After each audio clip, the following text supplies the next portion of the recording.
මම එතුමාගේ ළඟට කිට්ටු වෙලා ඇහුවා මේ අපිට දැනගන්න ඕනේ දැන් කොයි ඡන්දේ එවිද කියලා.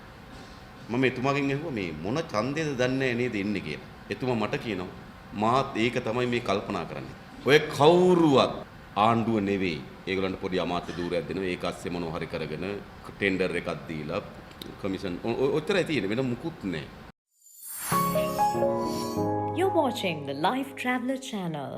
අපේ රටේ ආර්ථිකය පිළිබඳව අපේ දැක්ම ඒක ඔබගේ ශේස්ත්‍රයට වඩාත් කිට්ටු සහ සමීප නිසා සහ ඒ පිළිබඳව වෙන්න පුළුවන් බොහෝ දුරට ජනතා විමුක්තිය බොහෝ දේවල් අගය කරන අතර නමුත් ඔවුන්ගේ පෞද්ගලික ව්‍යාපාර පිළිබඳව ඔවුන්ගේ ප්‍රතිපත්තිය යම් සැකයක් කුකුසක් නිර්මාණය කරලා තිබෙන නිසා ඒ පැත්තෙන් හදන්න ඕනේ. මොකද අපි ගැන අදහසක් හදලා තියෙනවා අපි ගෙවල් දෙකක් තිබ්බොත් ගෙයක් ගන්නවා, කාර් දෙකක් තිබ්බොත් කාර් එකක් ගන්නවා, ලොරි දෙකක් තිබ්බොත් ලොරියක් ගන්නවා, ෆැක්ටරි දෙකක් තිබ්බොත් ෆැක්ටරියක් ගන්නවා.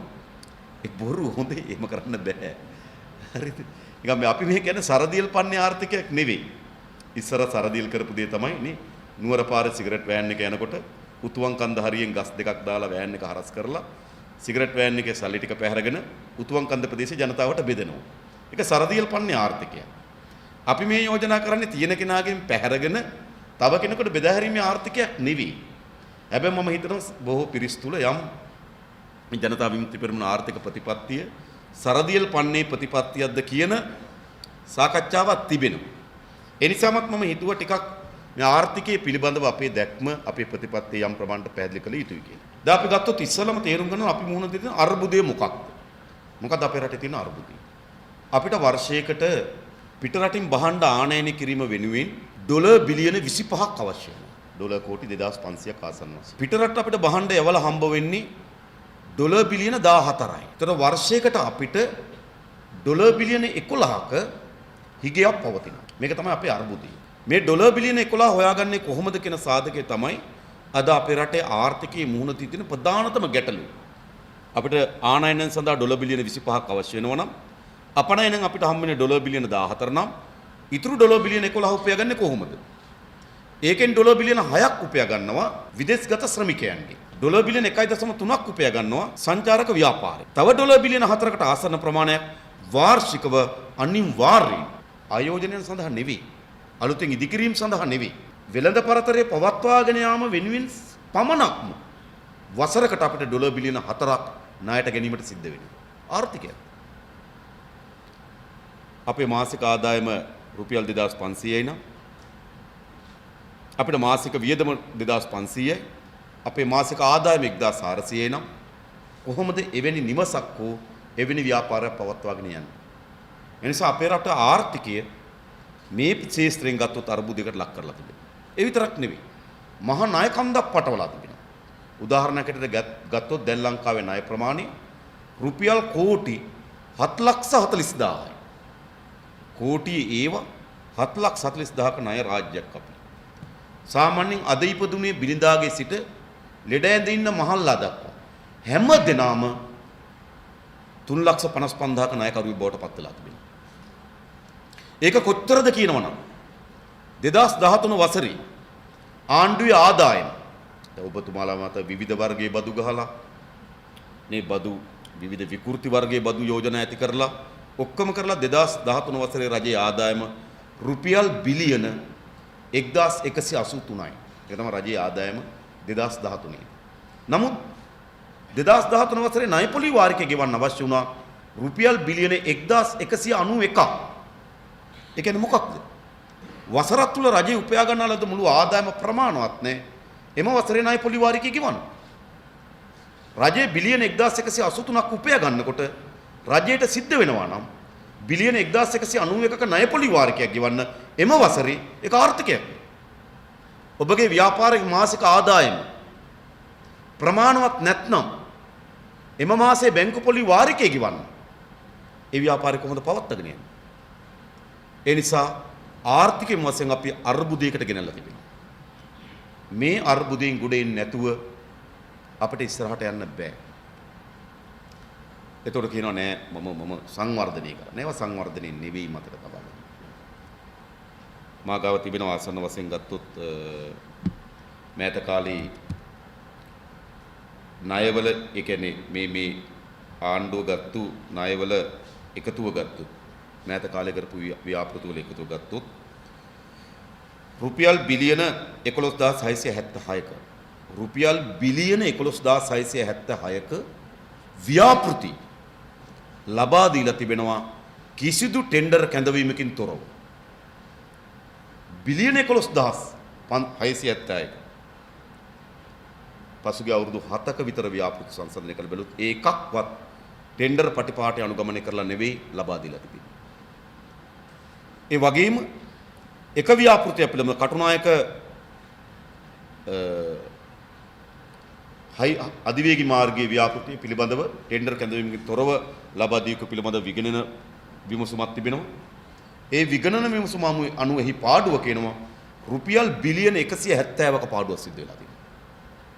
කෝටි 1700ක පාඩුවක් සිද්ධ වෙලා තිබෙනවා ඒ හරහා ලබා දීම. ඒත් අපිට සංවර්ධනය කියලා මායාවක් මැව්වා. අපිට චීන බැංකුවකින් ණයක් අරන් අධිවේගී පාරක් හදනවා. ජපාන් බැංකුවකින් ණයක් අරගෙන ගොඩනැගිල්ලක් හදනවා. කුවේට් අරමුදලෙන් ණයක් අරගෙන පාලමක් හදනවා. මේකට ආණ්ඩුවක් ඕනද?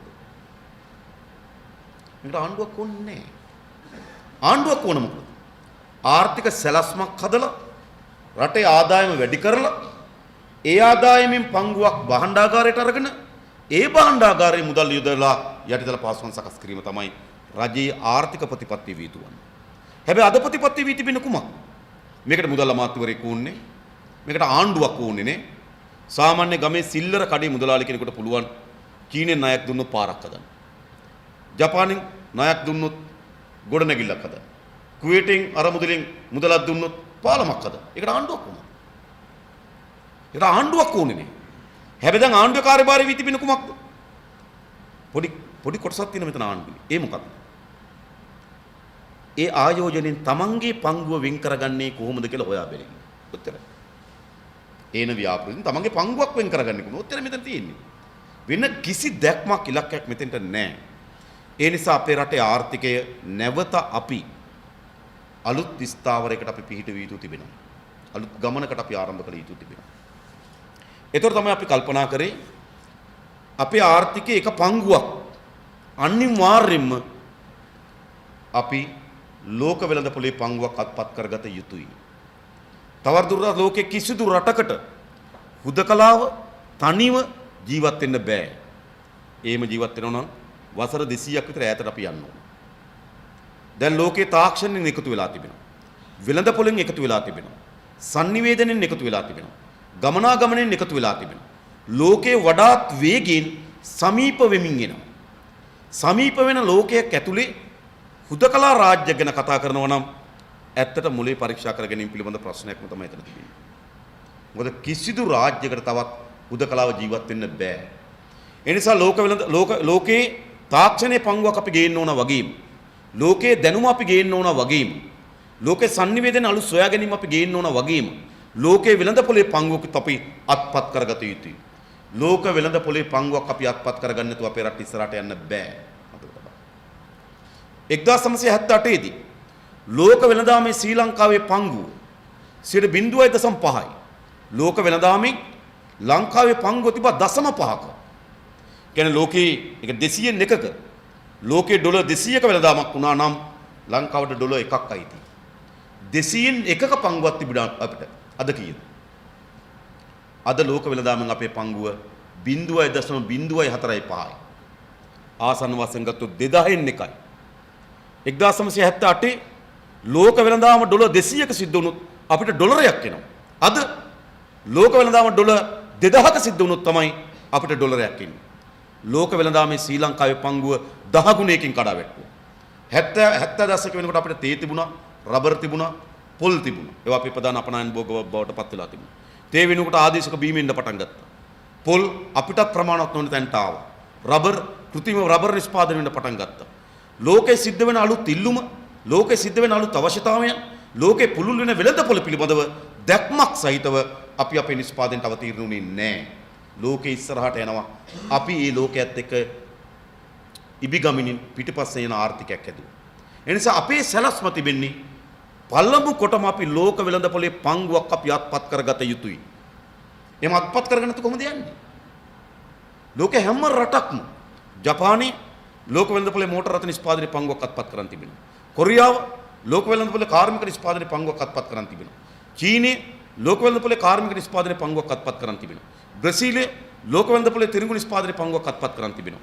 ඉතාලිය ලෝක වෙළඳපොලේ සම්භාණ්ඩ නිෂ්පාදනයේ පංගුවක් අත්පත් කරන් තිබෙනවා. ස්විට්සර්ලන්තය ලෝක වෙළඳපොලේ චොක්ලට් ඔරලෝසු නිෂ්පාදනයේ පංගුවක් අත්පත් කරන් තිබෙනවා.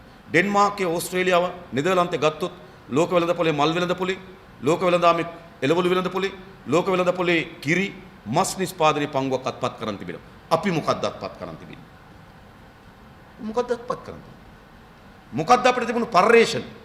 මොකක්ද ලෝකයේ ඇති වෙන පුළුල් වෙනස්කම් සහිතව අපි ලෝක වෙළඳපොලේ පංගුවක් ඉලක්ක කරගෙන අපි අද ආර්ථික සැලැස්ම මොකක්ද?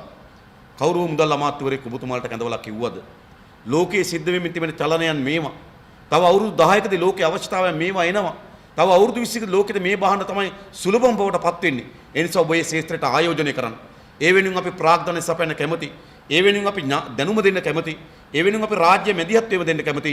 ව්‍යාපාරික ප්‍රජාවට ආරාධනා කරලා කිව්වද ලෝක වෙළඳපොලේ මේ පංගුව අත්පත් කර ගැනීම සඳහා අපි සැලැස්මක් හදලා තිබෙනවා. ඔබ එතෙන්ට එන්න කියලා. මට කියන කවුරුත් කිව්වා. අද ඕගොල්ලෝ ව්‍යාපාර කරන්නේ ඕගොල්ලන්ගේ ඉවටලි ව්‍යාපාර කරන්නේ. අර මේ අස්පය දැම්මුත් වැඩ කරයි වගේ. මේ අස්පයට ගෙහුවොත් වැඩ කරයි. ඒ වගේ අද ව්‍යාපාර කරන්නේ ඉවට. මේ වෙලාවේ මේක දැම්මුත් වැඩ කරයි. මේ වෙලාවේ මේක දැම්මුත් වැඩ කරයි. එහෙම ඉවට ව්‍යාපාර අවශ්‍ය නැහැ. ව්‍යාපාර වුණ සංඛ්‍යා දත්ත තොරතුරු මත පදනම්ම ව්‍යාපාර ගොඩනගෙන්න ඕනකම තිබෙනවා. ඒ නිසා අපි සහතිකයක් දෙනවා.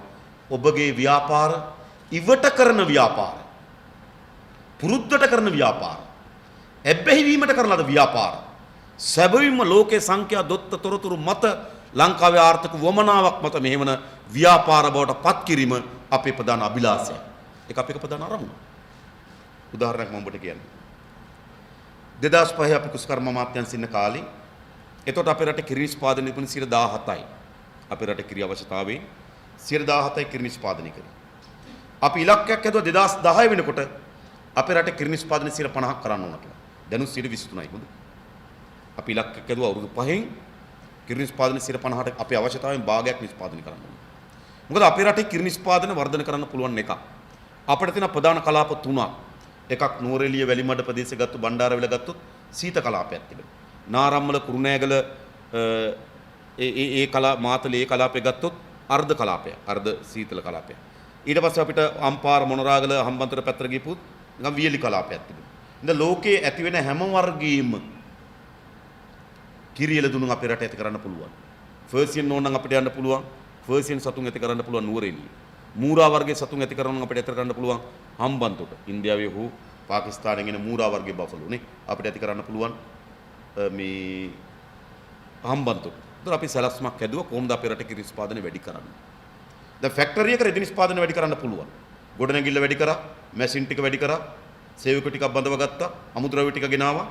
ඇඳුම් නිෂ්පාදනය දෙගුණකින් වසරක් ඇතුළත වැඩි කරන්න පුළුවන් අවශ්‍ය නැහැ. හැබැයි මේක එහෙම නෙවෙයි. ගැහණු සතෙක් ගැබ් ගන්න ඕන. ඒ සතා නැවත සතෙක් බිහි කරන්න ඕන. බිහි කරන සතුන්ගේ 50% ගැහණු, 50% පිරිමි. ගැහණු සතා නැවත ගැබ් ගන්න ඕන. මේක ස්වභාවික ක්‍රියාවලියකත් එක්ක ගැට ගිහිලා තිබෙනවා. ෆැක්ටරියක් හදනවා වගේ නෙවෙයි.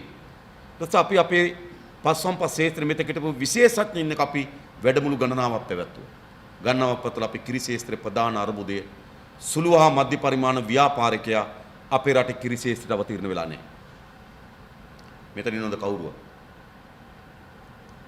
කිරි ශේත්‍රයට අපේ රටේ සුළු හා මධ්‍ය පරිමාණ ව්‍යවසායකයා කිරි ශේත්‍රයට ආයෝජනය කරන්නේ නැතුව අපේ රටේ කිරි ශේත්‍රය ඉස්සරහට යන්න බෑ. අඩුමතරම සත්තු 500ක් ඉන්න ගොවිපළවල් 100ක්වත් උනා. මොකද ලොකු ගොවිපළක් තිබ්බොත් තමයි එතන තාක්ෂණයේ ඉන්නේ. අලුත් පරිශ්‍රණ කරන්නේ. අලුත් සත්තු වර්ග ගේන්නේ. සත්තු 4-5ක් ඉන්න කෙනා අලුත් පරිශ්‍රණ වලට යන්නේ නැහැ. අලුත් අත්අදා බැලීම් වලට යන්නේ නැහැ. අලුත් අත්අදා බැලීමට යන්නේ ලොකු ගොවිපළක් තියෙන කෙනා. ඒ නිසා අපි සලස්මක් හැදුවා සුළු හා මධ්‍ය පරිමාණ ව්‍යවසායකයා කැඳවන්න ඕන කිරි ශේත්‍රයට. එතකොට අපි ලකී යෝගට්, පොත්මලේ කිරි, නෙස්ලේ වැනි සමාගම් ව්‍යවසායකයන් අපි කැඳවලා අමාත්‍යාංශ විශාල සාකච්ඡාවක් කරා.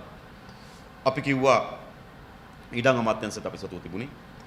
අපි කිව්වා ගිරාඳුරු කෝට්ට ප්‍රදේශයෙන් හැම කෙනාටම අක්කර 200 ගැන අපි දෙන්නේ එකඟයි. විශාල ඉඩම් ප්‍රමාණයක් තිබුණා ගාන්ධි ගෝත්‍රේ. දැන් බඩිරු ගිටවල තියෙන ඉඩම් වල අක්කර 5000ක විතර. අපි අක්කර 200 ගාන දෙන්න ලෑස්ති. ඒ වගේම අපි සත්තු 500කට වඩා තියෙන හැම ගොවිපලකටම රජයෙන් පසු වෛද්‍යවරු දෙන්න ලෑස්ති. මොකද අපේ පසු වෛද්‍ය පීඨයෙන් එතකොටත් එළියට ඇවිල්ලා රස්සාව නැතු උපාධාරයෙන් හිටිය 400කට ආසන්න ප්‍රමාණයක් රැකිය නැතුව. ඒතර උන් පසු වෛද්‍යවරයා උන්ට රස්සාවක් නැහැ. ඒ උන් 400ක් එළියේ. අපි කෝ ඇති කරන හැම ගොවිපලකටම ආණ්ඩුවෙන් පසු වෛද්‍යවරු දෙන්නෙත් දෙනවා. මුදල් අමාත්‍ය සෙනඟම් පී.බී. ජයසූරිය මහත්මයා අපි කැඳෙව්වා. එතුපත් එක්ක සාකච්ඡා කළා මේ ශේෂ්ත්‍රයට අදාළ ආම්පන්නවල බදු වයින් කරලා දෙන්න කියලා. ඊට පස්සේ මහජන බැංකුවේ සභාපතිවරයාත් එක්ක අපි සාකච්ඡාවක් කරා. මේ ශේෂ්ත්‍රයට ආයෝජනය කරන අයට අඩු පොලියට ණය ක්‍රමයක් හදලා දෙන්න කියලා. ඊට පස්සේ ප්‍රශ්නයක් ආවා අපිට හොඳ සතුන් වර්ගනේ. එතකොට ඉන්දියානු තානාපති නිරුපමාව රාව් අපි එතුමියත් එක්ක සාකච්ඡා කරා අපිට ඉන්දියාවෙන් හොඳ සත්තු ටිකක් ගෙනත් දෙන්න කියලා. එතුමිය එකඟ වුණා ගැබ් ගත්තු සත්තු 2000ක් අපිට ගෙනත් දෙන්න. ගැබ් ගත්තු සත්තු. ඊට පස්සේ අපිට සල්ලි නැහැ. හැබැයි අපිට වාර්ෂික තියෙන ඉන්දියානු ක්‍රෙඩිට් ලයින් එකක් තියෙනවා ඩොලර් මිලියන 800ක. වාර්ෂික අපිට ණය මුදලක් වෙනවා ඩොලර් මිලියන 800ක. ඒකෙන් පංගුවක් මේකට වියදම් කරන්න කිව්වා. දැන් බලන්න. ඉලක්කය කාගේද? ආණ්ඩු ඉලක්කයක් හදනවා. කැඳවන්නේ කවුද? පෞද්ගලික අංශ ව්‍යවසායකයා කැඳවනවා. රජය උදව් කරනවා.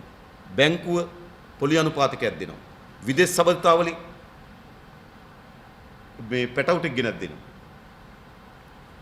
මුදල් අමාත්‍යාංශයෙන් බදු සහනය දෙනවා. ඒතකොට රජයේ හදන ඉලක්කයකට පෞද්ගලික ව්‍යවසායකයා කැඳවනවා. ඒ අලුත් ශේෂ්ත්‍රයක් නම් ඒ ශේෂ්ත්‍රයේ යම් ප්‍රමාණයකට අභියෝගයක් බාර ගන්නවා. දැන් තමන් කරමින් තිබෙන ව්‍යාපාරේ ඒක පිළිබඳව චලනය වෙන ආකාරය, නාඩි වැටෙන ආකාරය පිළිබඳව අවබෝධයක් තිබෙනවා. හැබැයි නව ශේෂ්ත්‍රයකට එනකොට ඒක අභියෝගයක්. එහෙනම් ඒ අභියෝගය පිළිබඳව වෙන අසිරුතාවය පිළිබඳව වගකීමක් ආණ්ඩුව බාර ගන්නවා. අපි කිව්වා අපි ඔබට ඒ වගකීම් බාර ගන්න. ඔබ මේ ශේෂ්ත්‍රයට ආයෝජනය කරන්න. ඔබේ ආයෝජනය අපත ගියොත් ඒ සඳහා මැදිහත් වෙන රාජ්‍ය සූදානම්. ව්‍යවසායකයා කැඳෙන්නේ කොතැනටද? ව්‍යවසායකයා කැඳවන්නේ ආණ්ඩුව හදා ගන්න ලද සැලැස්මකට අනුරූපී වන පරිදි. එහෙම ඕනේ නැද්ද? අපි හදනවා ආර්ථිකයක්. තව අවුරුදු 10කදී 20කදී ලෝක වෙළඳපොලේ අලුත් වමනාවන් මොනවද? ලෝකේ පුරා පරීක්ෂණ සිදු වෙමින් තිබෙනවා. ඕනෑමටත් වඩා වැඩියෙන් ග්‍රන්ථ ලියවෙමින් තිබෙනවා. තව අවුරුදු 20කින්, තව අවුරුදු 15කින් ලෝකේ වෙළඳපොළ කවර ආකාර වේද? ඒ වෙළඳපොලේ අපිට අත්පත් කරගන්න පුළුවන් පංගුව මොකක්ද? ඒ පංගුවට ඔබේ ආයෝජනයේ ගේන්න කියලා අපි ආරාධනා කරනවා. එයි රජයේ ඉලක්කයක් තිබුණ ලෝක වෙළඳපොලේ පංගුවක් අපි අත්පත් කරගන්න. ඒ ආණ්ඩුව තේත් හදලා, ආණ්ඩුව රබරුත් හදලා, ආණ්ඩුව වීත් හදලා, ආණ්ඩුව බයිසිකලුත් හදලා, ආණ්ඩුව රබර් බෝලත් හදලා ඒ කතාවක් නෙවෙයි මේ. ආණ්ඩුව ඉලක්කයක් හදනවා. මොකද ආණ්ඩුවට පෞද්ගලික ව්‍යවසායකයා සතු සියලු දත්ත නැහැ. ආණ්ඩුව සතු තමයි තිබෙන්නේ ලංකාවේ අවශ්‍යතාවය. ආණ්ඩුව සතු තමයි විදේශ වෙළඳපොලේ චලනයන් පිළිබඳ තොරතුරු තිබෙන්නේ. එතෙන්ට තමයි පෞද්ගලික අංශ ව්‍යවසායක අපි මෙහෙවන්නේ.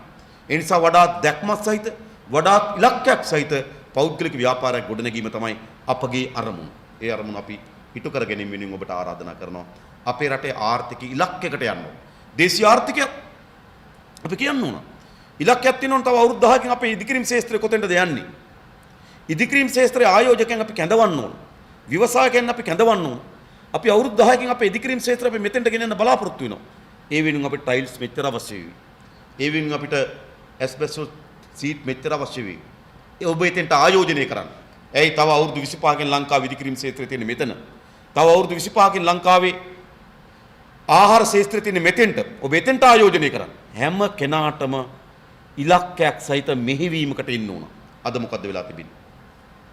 අද ඔබට එක්කෝ ඔබගේ තාත්තගෙන් නැත්නම් ඔබගේ පවුලේ ඉතිහාසයෙන් ලැබිච්ච ව්‍යාපාර ඔබ කරමින් ඉන්නේ. ඒක අර රෝදේ කරකවපුවාම කැරකෙනවනේ ඉබේ. Taman ඒක දිහා බලන් ඉන්න. අලුත් ආයෝජනයකට සූදානම්ද?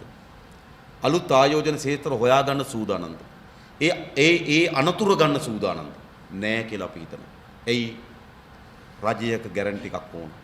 රජයක සහතිකයක් ඕන. ඔබගේ ව්‍යවසායක අපි ආරක්ෂා කරනවා කියන එක. එනිසා අපි ඒ සඳහා ආණ්ඩුව සකස් කරගන්න ලද වැඩ පිළිවෙලකට අනුරූපී වන පරිදි පෞද්ගලික ව්‍යවසායකත්වය අපි කැඳවන්න ලෑස්ති. ඒ වගේම අපි අපේ රටේ නිෂ්පාදනය තෝරා ගන්නත් උන කවර ක්ෂේත්‍රද අපි නිෂ්පාදනය කරන්නේ? දැන් අපි කල්පනා. අපි හැමදේම හදන්න ගියොත් ඒක බොරුවක්. ඒක තවදුරටත් වළංගු නැහැ. අපේ රට මොකක්ද? රට වටේ මහා මුහුදක් තිබෙනවා. රට මැද කඳු පද්ධතියක් තියෙනවා. රූරා ගලන ගංගා 103ක් තිබෙනවා. අපිට මැණික් යම් ප්‍රමාණයක් තිබෙනවා. මිනිරම් යම් ප්‍රමාණයක් තියෙනවා. ඉල්මනයිට් යම් ප්‍රමාණයක් තිබෙනවා. අපිට මෝසන් දෙකේ වර්ෂාවක් තිබෙනවා. අපිට ගිනි කඳුනේ කාන්තාරනේ ඕක තමයි අපේ රට. එහෙනම් අපිට අපේ රට ගැන ආඩම්බරයක් තියෙනවා. හැබැයි ඒ වගේම අපිට අපේ රට ගැන ඇත්ත ඇගීමක් තියෙන්නත් ඕන.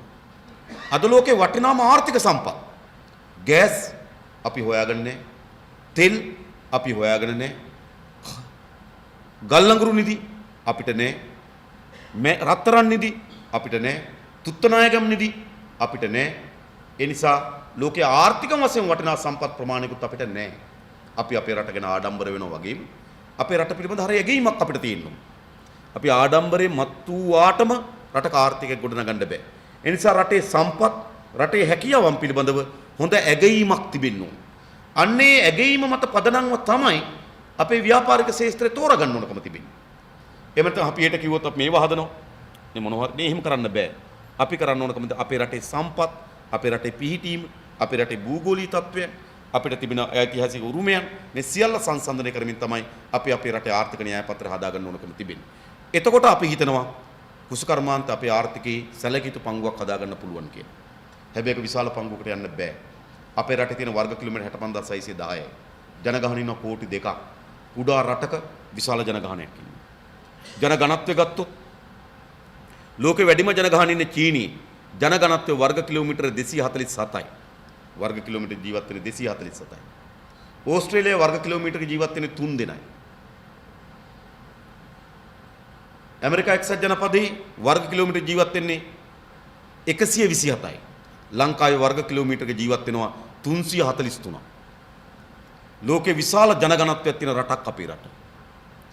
රට පොඩි ඒක හරි. ජනගහනය කෝටි 2යි ඒකත් ඇත්ත. හැබැයි ජනගණත්වය ගත්තොත් අපේ විශාල ජනගණත්වයක් තිබෙනවා. ඒ ඉඩම් වලිනු 20%ක් වනාන්තර. 16කට ආසන ප්‍රමාණයක් ජලාශ. එනිසා අපිට මහා පරිමාණ ගොවිපළ වල හදන්න තරම් ඉඩකඩම් නැහැ. ඉඩම් නැහැ, භූමිය නැහැ. එනිසා අපේ රටේ භූමිය ඉතාමත් හොඳ කළමනාකරණ සහිතව යොදාගත යුතුව තිබෙනවා. දැන් බලන්න මම උදාහරණයකට කියනකොට අපි ඉන්දියාවෙන් අල අරගෙන නවක පටවල රේගුවෙන් රුපියල් 25ක බද්දකුත් ගහලා වරායේ ලොරියක පටවල වැලිමඬෙන් ගිහිල්ලා අර්තාපල් කිලෝ එක බානකොට වැලිමඬෙන් ගලවන අර්තාපල් කිලෝ එකට වඩා ඉන්දියානු අර්තාපල් කිලෝ එක ලාභයි. ඉන්දියාවෙන් අරගෙන නැවක පටවල රුපියල් 25ක බද්දකුත් ගහලා ලොරියක පටවල වැලිමඩින් බානකොට මේ වැලිමඩෙන් ගලවන එකට වඩා ඉන්දියානු ලාභයි. අපිට පුළුවන්ද මේ අධික නිෂ්පාදන පිරිවැයක් තියාගෙන කුෂ්කර්මාන්තයෙන් වෙළඳපොළ ලෝකේ වෙළඳපොළක් අත්පත් කරගන්න කිසිසේත්ම බෑ. අපේ නිෂ්පාදන පිරිවැය අතිශය ඉහළයි. එහෙනම් අපේ සලස්මක් තියෙනවා අපේ නිෂ්පාදන පිරිවැය අඩු කරන්නේ කොහොමද? අර්තාපල් උදාහරණයක් ගත්තොත් අපිට වැලිමඩ අර්තාපල් හම්බ වෙන්නේ හොන්ඩරයක් හිටෙවොත් හොන්ඩර 8යි. එකට 8යි අපේ අස් වෙන්න. ඉන්දියාවේ එකට 21යි. ඒගොල්ලෝ හොන්ඩරයක් හිටපුවාම හොන්ඩර 21ක් හම්බ වෙනවා. අපිට උතුරු මැද පළාතේ කුඹුරු අක්කරයක අස් වෙන්න සාමාන්‍ය අගේ ගත්තොත් විබුසල් 100යි. ජපානයේ අක්කරයක අස් වෙන්න විබුසල් 300යි. අපිට 33.50ක් කරනවා වී කිලෝ එකක් නිෂ්පාදනය කරන්න ජපානයේ රුපියල් 11යි යන්නේ මොනවා. ඒ අපේ වගේ තුන්ගුණේ කස් වෙනක් ඒගොල්ලන්ට තියෙනවා. ඉන්දියාව අපිට වගේ තුන්ගුණේ කස් වෙනක් තියෙන අර්ථාපල. එහෙනම් කොතනද ප්‍රශ්නේ තිබෙන්නේ? නම් පළමු කොටම අපේ ඵලදායීතාවය වැඩි කරන්න ඕන නිෂ්පාදන යෙදවුම් වල පිරිවැය අඩු කිරීම සඳහා නිෂ්පාදන යෙදවුම් සහන මිලකට ලබා දීම සලස්මක් හදන්න. නිෂ්පාදන ඵලදායීතාවය වැඩි කරන්න විශේෂම අපේ බීජ පර්යේෂණ ආයතන ගොඩ නගන්න ඕන. අපිට තිබුණ ඉතා වැදගත් බීජ පර්යේෂණ ආයතන තිබුණා. බීජ ගොවිපළවල් තිබුණා. අපි යලි අපේ රටේ බීජ පර්යේෂණ ආයතන ටිකත් බීජ ගොවිපළවල් ටිකත් නගා සිටවලා බීජ ගොවීන් හදන්න ඕන. ඒගොල්ලන්ගේ කාර්යම බීජ හදන එක. අනිත් ගොවියාට බීජ නිෂ්පාදනය කරන බීජ ගොවීන් ඕන. බීජ පර්යේෂණ ආයතනේ බීජ ගොවිපළ සහ බීජ ගොවීන්. මොකද උදාහරණයක්. අපේ රටේ බාස්මති හාල් එක හොයාගත්තේ ඩොක්ටර් සුමිත් බතලගොඩ වී පර්යේෂණ ආයතන. එයා තමයි බාස්මති එක හොයාගත්තේ. එයා රජයේ ගොවිපළ වී පර්යේෂණ ආයතනයේ වැඩ කරමින් හිටියා. බීජ පර්යේෂණ ආයතනය. ඉතාමත් දක්ෂ නිලධාරී කාචාර්ය සුමිත් මොකද සිතුවේ?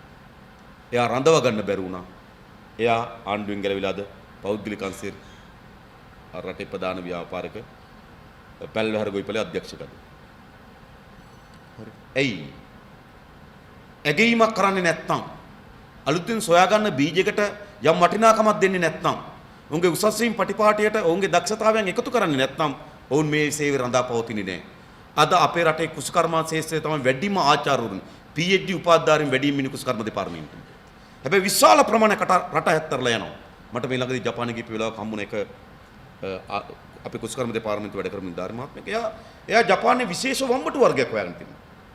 ඒකට එයාගේ නමින්ම තමයි ජපාන් වෙළඳපොළ නිකුත් කරලා තිබෙන්නේ වම්බටු වර්ගය. එයා මට එකකින් වම්බටු ගෙඩි දෙකක් ගෙනත් දීලා කිව්වා මේ මගේ වම්බටු මෙන්න නම මේ නමින් තමයි ජපාන් වෙළඳපොළේ තිබෙන්නේ. ඒත් අපේ දක්ෂ සම්පතක් තිබුණා. ඒ දක්ෂ සම්පත අපි ආරක්ෂා කරගත්තා නම් අපේ පර්යේෂණ ටික දිනු කරන්න තිබුණා. පර්යේෂණ ටික දිනු කරා නම් හොඳ බීජ ටිකක් දෙන්න තිබුණා. හොඳ බීජ ටිකක් ලැබුණා නම් අස්වැන්න වැඩි වෙනවා. අපේ අද ප්‍රධාන ප්‍රශ්නේ තියෙනවා බීජවල ප්‍රශ්නයක් ඇති වෙලා තිබෙනවා. ඒක තමයි 1:21ක් එනකොට ඉන්දියාවේ 1:8ක් ඉන්නේ අපිට. ඒ නිසා බීජ ටික දිනු කරලා යෙදවුම් අඩු කරලා යෙදවුම් යෙදවුම් වල මිල පහත දැම්මොත් අස්වැන්න වැඩි කරගන්න පුළුවන්. නිෂ්පාදන පිරිවැය අඩු කරන්න පුළුවන්. නිෂ්පාදන පිරිවැය අඩු කරොත් විතරයි අපිට කුෂ්කර්මාන්ත ලෝක වෙළඳපොළේ යන්න පුළුවන්. ඒ විතරක් නෙවෙයි ගොඩක් අය කියනවා හාල් පිටරට යවනවා කියලා. අපේ හාල් පිටරට අය කන්නේ නැහැ. ඒගොල්ලන්ට හාල් ටික ගෙනල්ලා එහෙමම මේකේ දාලා උයලා ගන්න. අපේ අහල් හොදන්න ඕන, පෙරන්න ඕන නේද? අර තම්බනකොට උඩින් පියන ඇරලා තියෙන්න ඕන, සැර යන්න. ඒ මහල් ලෝකේ කවුද කන්නේ? ඉතින් පරිශ්‍රණයක් ඕන. දැන් ඔය පිටරට හාල් ඇරිය නම් ඇරියේ පිටරට ඉන්න ලංකාවේ අයට කන්න. පිටරට කන්නේ. පිටරට ඉන්න ලංකාවේ අයට කන්න. අපි දැන් අපිට තියෙන පුරාණ බීජ තියෙනවා. ඒ වගේ අලුත් ජාන තිබෙනවා. ඒව එකතු කරලා හොඳ බීජ සම්පතක් අපිට හදන්න තිබුණා. නේද? දැන් ඔය හොයාගත්තු බාස්මති එකත් අපේ ඇලෙනවා වැඩි. පිටරට අය ඇලිලා බත් කන්න කැමති නැහැ. ඒගොල්ලන්ට විසිරෙන්න ඕන මල වගේ විසිරෙන්න ඕන ඒගොල්ලන්ගේ බත් එක. ඒක තමයි ඒගොල්ලන්ගේ සංස්කෘතිය. හැබැයි අපි හොඳට ඉර වෙච්ච නේ බත් ගුලියක් වගේ එකක් කාලක් හදලා අල්ලන්න බෑ. අපිට කියනවා අපි බටු යවනවා පිටරට, පතෝල යවනවා පිටරට. බොරු හොඳ එහෙම යවන්න බෑ. හරිද? එහෙම කොහොමද යවන්නේ? මේ බටු කවුද කන්නේ? හරිද? අපි දන්නවනේ මේ ලෝකේ ඉගෙන අපේ රටේ ප්‍රධාන ප්‍රශ්නයක් තිබුණා. අපි වෙනම කතා කරමු. එහෙනම් ලෝකයේ ආහාරවල ක්වොලිටි එක තමයි ලෝකේ ප්‍රධාන නිර්ණායකයාද. ලෝකේ ආහාර හොඳට නැත්නම් ඒ කිසිදු ආහාර වර්ගයක ලෝකෙ විකුණන්න බෑ. අපේ ආහාර කොහොමද එන්නේ? ඒක කොහොමද එන්නේ? දැන් අපිට ඇපල් ගෙඩිය එන්නේ කොහොමද? ඕස්ට්‍රේලියාවෙන් කඩලා හැම ගෙඩියටම මේස් එකක් තියෙනවා දාන්නනේ. හැම ගෙඩියකම මේස් එකක් දාලා වෙනම පෙට්ටියක් තියෙනවා. පෙට්ටිය තියෙනවා අර බිත්තර වහුරන වගේ වෙනම කූර තියෙනවා. ඒක ඇසුරුම් කරලා සීතාගාරේ තියලා නැවේ පටවලා කොළඹ වරායට ගෙනල්ලා ගුදමේ තියලා සීත ගබඩාවේ තියලා ඇඹිලි පිටියේ පොළට ගිහිලා බාන කොටත් ඇපල් ගෙඩිය තියෙනවා කිරිසුද්දා වගේ. ඒ කොහොමද? අපේ අඹ ගෙඩිය නේ අපි කොහොමද අඹ කඩන්නේ? අම්පාර පැත්තේ ගිහලා අපි දැකලා තියෙනවා නේද? අර ගෝණියක් බඳිනවා අර රිට්ටක ගන්න මේව හොල්ලනවා. ටිකක් අඹ ගෝණියට වැටෙනවා, ටිකක් බිමට වැටෙනවා. ඔක්කොම පටවනවා ලොරියක. ඒ ලොරිය එනකොට උන්න නේද? ඇඹිලි පිටිය හරියෙන් පටවනවා කෙසෙල්, අවිස්සාවෙල්ල හරියෙන් පටවනවා අන්නාසි. අම්පාරේ අඹ, ඇඹිලි පිටියේ කෙසෙල්, අවිස්සාවෙල්ලේ අන්නාසි, පිටකොටුවෙන් බානවා සැලඩ්. ඔයගොල්ලෝ ගිහිල්ලා බලන්න උදේ 9ට විතර ගිහිල්ලා බලන්න පිටකොටුවට බැකෝ යන්ත්‍රවලින් මේ එළවලු පළතුරු අහක් කරන්නේ. බැකෝ අර පිටකොටුවට ආපු ලොරි ටික ඉවරනවාම මේ බැකෝ වලින් එළවලු පළතුරු පටවනවා. හරි මේ මෙහෙම කොහෙද තියෙන්නේ? එළවලු අපි දන්නවා අනුරාධපුර පැත්තේ බටු හැදෙනකොට මොකද කරන්නේ? ගෝණියකට බටු ටික දාලා ඒ මුළු දෙහකින් අල්ලලා ගහනවා පොළොවේ. ඊට පස්සේ එක්කෙනෙක් නැගලා පාගනවා. පාගලා ආයෙ කිලෝ දෙකක් විතර දාලා ගෝණියකට ගහනවා. ඒ ගෝණිය නේද ලොරියක නැගලා එනවා කොළඹ පිටකොටුවේ. ඉතින් පිටකොටුවෙන් ආයෙ බිමට විසිකනවා. ආයෙ බක්කියට විසිකනවා. ආයෙ නිට්ටමිය මාකට් එකකින් එනවා පිටකොටුවට ඒක ගන්න. ඊට පස්සේ ආයෙ පාන්දර 3ට විතර නිට්ටමියෙන් ආපු බටු ගෝණිය. ආයෙ යනවා උදේ නිට්ටඹුවට. තව මුදලාලි කෙනෙක් අරගෙන. ඒක දානවා බිමට, ඒක දානවා බක්කියට, ආයෙ දානවා තරාදියට, ඉතුරු වෙන බටු. අපේ රටේ පසු අස්වැන්න වාසය 38යි. 38ක් එළවලු වලින් අපතේ යනවා. ඒතර දන්නවා මුදලාලි ගන්නකොටම දන්නවා මොකද්ද? කිලෝ 100ක් ගත්තට ගොවියගෙන් 62යි විකුණන්න පුළුවන් කියලා. ඒ නිසා අපේ කුෂ්කර්මාන්තයට ඕන ප්‍රධාන දෙකක් මොකක්ද? එකක් නිෂ්පාදන පිරවැය අඩු කරන්න ඕන. ඒ සඳහා ඵලදායීතාවය වැඩි කරන්න ඕන. අලුත් පර්යේෂණ ඕන. ඒ වගේම යෙදවුම් වල මිල අඩු කරන්න ඕන. ඊළඟ අස්වැන්න නෙලීම විද්‍යාත්මක කරන්න ඕන. ඊළඟ ඇසුරුම් කරණය ඕන. ගබඩාකරණය ඕන. ප්‍රවාහණය ඕන. අන්න ඔබ එන්න ඕන ගබඩාකරණයට. ඔබ එන්න ඕන ඇසුරුම් කර්මාන්තය අරගෙන. ඔබ එන්න ඕන ප්‍රවාහන ශේස්ත්‍රය අරගෙන. කුෂ්කර්මාන්තයට ආණ්ඩුවේ සලස්මක් තිබෙනවා. දේශීය ආහාර සුරක්ෂිතභාවය පිළිබඳ ප්‍රශ්න නෙමෙයි. දේශීය ආරක්ෂක සුරක්ෂිතභාවය අපිට අතිශය වැදගත්. හැබැයි ගොවියගේ ජීවිතේ නගා සිටවන්න බෑ. අපිට විතරක් අවශ්‍ය ආහාර ටික හදලා. ගොවියගේ ජීවිතේ නගා සිටවන අනිවාර්ය ලෙසම අපි ලෝක වෙළඳපොලේ පංගුවක් කුෂ්කර්මාන්තය අත්පත් කරගන්න ඕන. අත්පත් කරගන්න නම් ඇසුරුම්කරණය, ගබඩාකරණය, ප්‍රවාහණය කුෂ්කර්ම ක්ෂේත්‍රයට අලුතෙන් ඇතුළු වෙච්ච පරිච්ඡේද. අන්න ඒ සඳහා පෞද්ගලික ව්‍යවසායකයෙක් එන්න ඕන. අපි කියන්නේ එතෙන්ට ඔබගේ ආයෝජනය ගිහින් කුෂ්කර්මාන්ත ක්ෂේත්‍රය ගත්තොත්, පස්සම්පත් ක්ෂේත්‍රය ගත්තත් එimhe. කර්මාන්ත ක්ෂේත්‍රය ගත්තොත් කර්මාන්ත ක්ෂේත්‍රයේ පංගුවකුත් අපිට අත්පත් කරගන්න පුළුවන්. හැබැයි ඒ කර්මාන්ත අපේ රට විතරක් හදලා අත්පත් කරගන්න බෑ. අපේ වෙළඳපොළ කොච්චරද? කොච්චර හાર્ඩ්වෙයාර් තිබුණත්, කොච්චර හෝටල් දාලා තිබුණත්, කොච්චර බියුටි සැලොන් දාලා තිබුණත්, කොච්චර ව්‍යාපාරික ආයතන තිබුණත්, කොච්චර පොළවල් තිබ්බත් දවසකට අපේ රටේ වෙළඳපොළට එන්නේ ලක්ෂ 30යි. බඩු ගණ්ඩයි, බඩු විකුණන්නයි දවසකට එන්නේ ලක්ෂ 30යි. කඩ කොච්චර තිබුණා? ව්‍යාපාර කොච්චර තිබුණා? අපිට ඉන්නේ ලක්ෂ 30ක පාරිභෝගිකෙක් දවසකට. එතන අපි කොහොමද මේ ලක්ෂ 30 පාරිභෝගිකයාගෙන් පමණක් අපේ නිෂ්පාදනික ස්ථාවර භාවයක් රඳා පවත්වාගන්නේ? අපිට ආසන්න ඉන්දියාවේ අපිට දෙන කෝටි 38ක වෙළඳපොළක් තියෙනවා. දවසකට ඉන්දියාවේ වෙළඳපොළට එන කෝටි 38ක්. ලංකාව වගේ 100 ගුණයක වෙළඳපොළක් තියෙනවා ඉන්දියාවේ. හැබැයි ඉන්දියාවේ වෙළඳපොළට අවතීර්ණ එක ලේසි නෑ. ඒගොල්ලෝ විශාල බාධාවන් දාලා තිබෙන්නේ. අපිට සප්ත වගේ ගිවිසුම් ගැහුවට අපේ රටේ හදන්න බැරි ඒවට තමයි අපිට chance එක දීලා තියෙන්නේ. හොඳට දන්නවා. හැබැයි අපි බලන්න ඕනකම තිබෙනවා.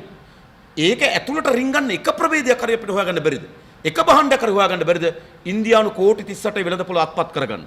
අපි ආසන්නම ඉන්දියාවේ වෙළඳපොළේ පංගුවක් අත්පත් කරගැනීම සලස්මක් හදන්න ඕන. ඒකේ පංගුව මොකද්ද කියලා ආර්ථික විශේෂඥ කාර්යභාරය. හැබැයි අපි හොයන්න ඕන. අපේ ලක්ෂ 30යි නම් මිලියන 3යි නම් අපේ වෙළඳපොළ. අපේ වෙළඳපොළ මිලියන 3ක් වෙනකොට ඉන්දියාවේ වෙළඳපොළ මිලියන 380ක් තියෙනවා. ඒ මිලියන 3 අපිට වගේ 100 ගුණයකට වඩා වැඩි වෙළඳපොළක් අපේ ආසන්නයේ තිබෙනවා. අපි මොනවද යවන්නේ? අඩුම තරමේ කරුංග ටික යවන්නත් බෑ. ඒකෙත් නේද මැලේසියාවෙන් කරුංග ගෙනල්ලා අපේ කියලා යවනවා. ඕක නේ කරුංග බිස්නස් එක.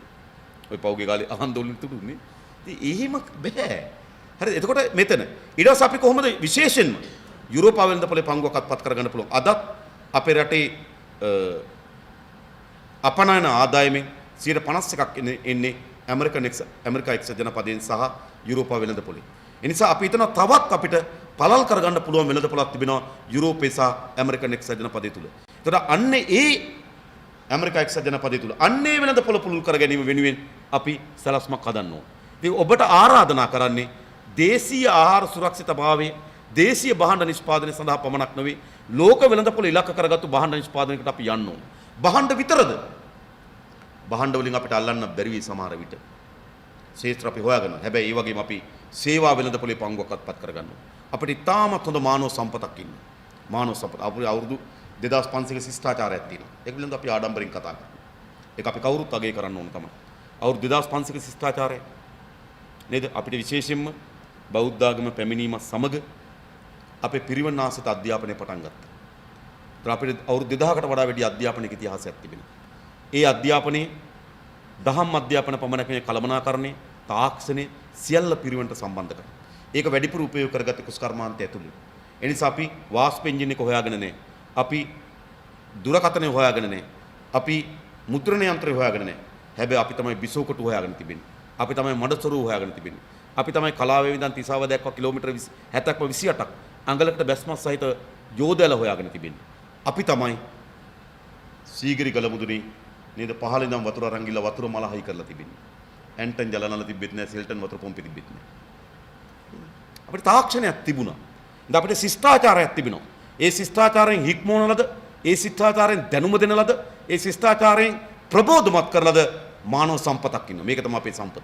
ලෝකේ ඕනෑම රටකට ගියාට පස්සේ අපේ අය කියනවා සහෝදරයා අපේ මිනිස්සුනේ මෙහි වැඩකාරී.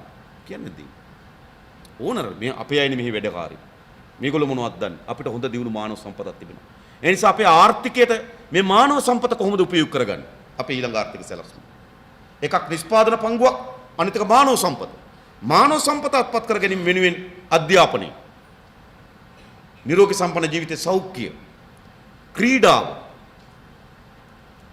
තොරතුරු තාක්ෂණය, විද්‍යාව පර්යේෂණ, මේ වලින් අපි හොඳ මානව සම්පතක් හදන්න. අධ්‍යාපනය තියෙන්න ඕන. හොඳ සෞඛ්‍ය සම්පන්න ජීවිතයක් තියෙන්න ඕන. නේද? හොඳ ක්‍රීඩා කරන ලද නිරෝගී සම්පන්න ජීවිතයක් තියෙන්න ඕන. විද්‍යාව තාක්ෂණය එකතු වෙලා තියෙන්න ඕන. පරිගණක දැනුම තිබෙන හොඳ මානව සම්පතක් හදුවොත් අපිට මේ මානව සම්පතෙන් පුළුවන් අපිට ලෝක පංගුවක් අත්පත් කරගන්න. අන්න ඒ හරහා තමයි අපිට අර අවශ්‍ය වෙන ඩොලර් බිලියන 11 අපි උපයා ගන්න ඕන. ඒ ඩොලර් බිලියන 11 උපයා ගන්න නැතුව අපි ඉස්සරහට යන්න බෑ. ඊළඟ ඒ ආර්ථිකයේ වර්ධනය වුණාම ඒ ආර්ථිකයේ සාධාරණ පංගුවක් පහළට ගලාගෙන ඉන්න ඕන. සාධාරණ පංගුවක් පහළට ගලාගෙන ඉන්නේ නැතුව ඉහළ කෙනා ව්‍යාපාර ස්ථාවර වෙන්නේ නැහැ. සල්ලි තියෙන කෙනාගේ පැවැත්ම රඳා පවතින්නේ නැති කෙනා මත ආදායමක් આવුත් විතරයි. නැත්තම් බයෙන් ඉන්න වෙනවා. නැත්තම් පිස්තෝල ලයිසන් එකක් ගන්න කතා කරන්න වෙනවා. වෙලා නැද්ද?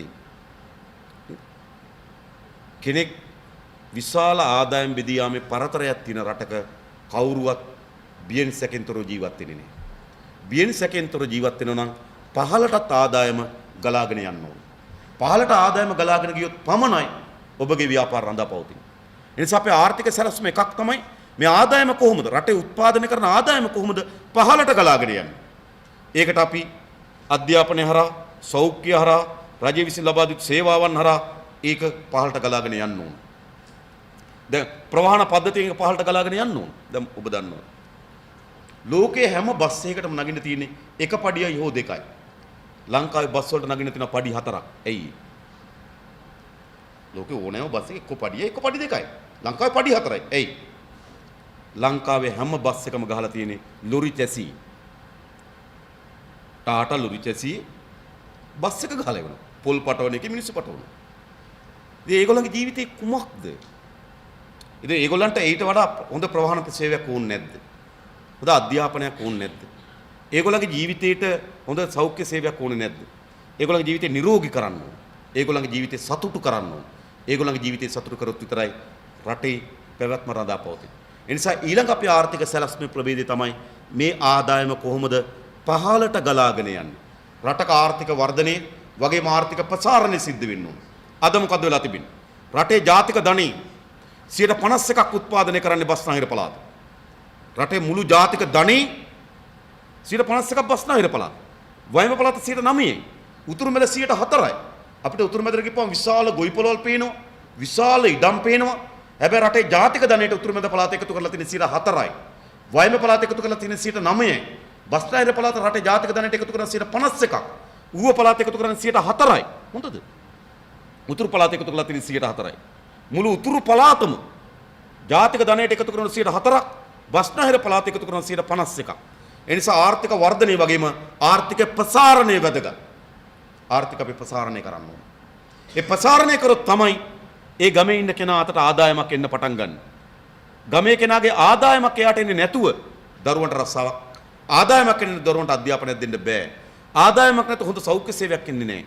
ආදායමක් නැත හොඳ නිරෝගී සම්පන්න ජීවිතයක් ලැබෙන්නේ නැහැ. ඒ නිසා අපි ආර්ථිකයේ වර්ධනයක් වගේම අපි ආර්ථිකයේ ප්‍රසාරණයක් බලාපොරොත්තු වෙනවා. කොළඹ කේන්ද්‍ර කරගත්තු ආර්ථිකයක් වෙනුවට, බස්නාහිර කේන්ද්‍ර කරගත්තු ආර්ථිකයක් වෙනුවට ඒ ආර්ථික ප්‍රසාරණය කරන්න ඕන.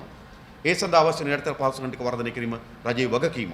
ඔබ ඔබගේ ව්‍යාපාර ගෙන යන්න ඕන. මං කියන්නේ මේ හම්බන්තොට ආයෝජන කලාපයට වගේ නෙමෙයි මම මේ කියන්නේ. හරිද? ඔබගේ ව්‍යාපාර ගෙන යන්න ඕන පහළට. අපි සියලු ජනයා කැඳවනවද බස්නාහිරට? පොළොන්නරුවේ කෙනා බස්නාහිරට එන්න ඕනද රස්සාව කරන්න? අනුරාධපුරයේ කෙනාට රස්සාවක් උපයා ගන්න පුළුවන් වෙන්නේ බස්නාහිර පළාතේ විතරද? ඇයි අපිට ආර්ථිකය ප්‍රසාරණය කරන්න බැරි? තල්ලු කරන්න බැරි ඇයි පහළට? ආර්ථිකය පහළට තල්ලු කරොත් විතරයි ඒ ජනතාවගේ ජීවිතේ සුරක්ෂිත වෙන්නේ. ඒ නිසා අපේ වැඩපිළිවෙලේ තිබෙනවා ආර්ථිකයේ වර්ධනයක් අත්පත් කරගන්න වගේම ආර්ථිකය පහළට තල්ලු කරන්න. බස්නාහිර කේන්ද්‍ර කරගත්තු ආර්ථිකයක් වගේම නේද? ඒ ආර්ථිකය තව දුරටත් බස්නාහිර හිර කරගෙන ඉන්නේ නැතුව ප්‍රසාරණය කරන්න, තල්ලු කරන්න පහළට. ඒතර ඒ සඳහා ඔබට අවස්ථාවක් තිබෙනවා. ඊළඟ ඔබ මෙහුණ දී තියෙන ප්‍රධාන ගැටලුව අපි ව්‍යාපාර අධ්‍යයනයේදී ඉගෙන ගන්නවා වරායෙන් බහඬ නිදහස් කර ගැනීම කියලා එකක්. ව්‍යාපාරද්දින වරායෙන් රේගුවෙන් බහඬ නිදහස් කර ගැනීමේදී මේක තමයි වටිනාකම මේකට අනුව දෙන්න ඕන කියලා. මට මේ ළඟදී හම්බුණ එක මුස්ලිම් තරුණයෙක් එයා ව්‍යාපාර කරනවා. එයා ඩුබායි වල ඉඳන් නාන කාමර කට්ටල ගෙනල්ලා විකුණන එක තමයි එයාගේ ජොබ් එක. එයාගේ බිස්නස් එක. මාතර ප්‍රධානම බිස්නස් එකේ ආසතු තියෙන්නේ. එයා කිව්වා එයා ඩුබායි රටෙන් මේක අරගෙන බිල් එකක් දෙනවනේ. බිල් එකක් දෙනකොට මුදලාලිගෙන් ඉල්ලනවා කිව්වා මට තව හිස් බිලකුත් දෙන්න කියලා.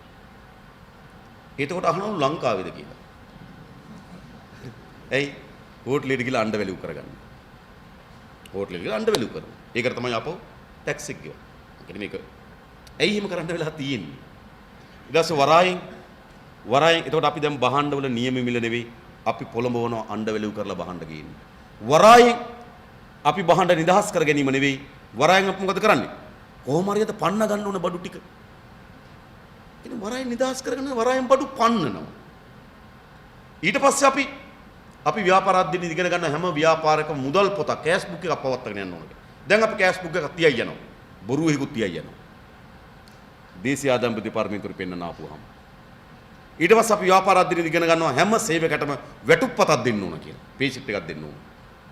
නේද? ඒකට අනුව EPF ETF කැපෙන්න ඕන. දැන් අපි මොකද කරන්නේ? පේ ෂීට් එකක් දෙන්න තමන් ඇම්ලොක් කවර් එක දාලා තව කීයක් හරි දෙනවා. එහෙම කරන්නේ නැත්නම් ඇයි එහෙම වෙලා තියෙන්නේ? ඇයි එහෙම වෙලා තියෙන්නේ? තමන් මේ තියෙන රෙගුලාසි වලට අනුව ව්‍යාපාර කරොත් ඒ රෙගුලාසි කඩාගෙන වෙන ව්‍යාපාර ඇවිල්ලා.